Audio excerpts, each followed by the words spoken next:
আসসালামু আলাইকুম ওয়া রাহমাতুল্লাহি ওয়া বারাকাতুহু। আলহামদুলিল্লাহ ওয়াসসালাতু ওয়াসসালামু আলা রাসূলিল্লাহ ওয়া বা'দ।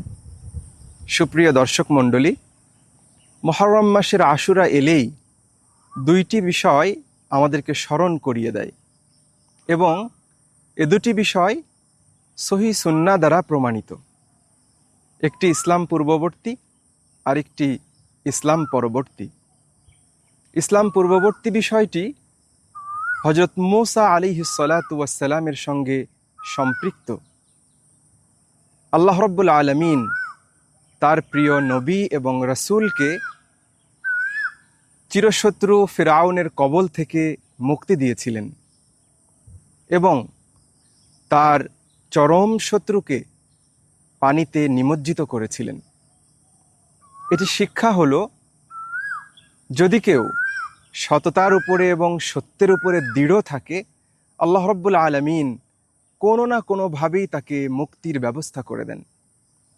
যেমনটি আল্লাহ রাব্বুল আলামিন কোরআনুল কারীমে উল্লেখ করেছেন, ওয়াল্লাযীনা জাহাদু ফীনা লানাহদিয়ান্নাহুম সুবুলানা। যারা আমার পথে প্রচেষ্টা অব্যাহত রাখে, আমি তাদেরকে অনেক রাস্তা দেখিয়ে দেই।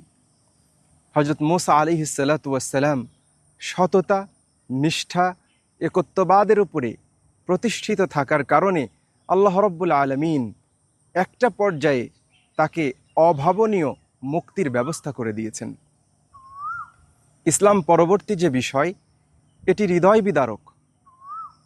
রাসূলুল্লাহ সাল্লাল্লাহু আলাইহি ওয়াসাল্লামের দৌহিত্র নাতি হযরত হুসাইন রাদিয়াল্লাহু তাআলা আনহু এর কারবালার প্রান্তরে মর্মান্তিক শাহাদাত, যেখানে ইয়াহুদি এবং ইসলামের ঘোরতর শত্রুদের ষড়যন্ত্রের একটি জাল সেখানে বিস্তার করে রেখেছিল, যার ফলে নবী পরিবারের রাসূলুল্লাহ সাল্লাল্লাহু আলাইহি ওয়াসাল্লামের নাতির এই মর্মান্তিক শাহাদাতের সাক্ষী ইতিহাস রেখে দিয়েছে। এখানেও আমাদের জন্য শিক্ষা রয়েছে। হযরত হুসাইন রাদিয়াল্লাহু তাআলা আনহু তিনি কোনোভাবেই অসত্যের সাথে, অন্যায়ের সাথে আপোষ করেননি।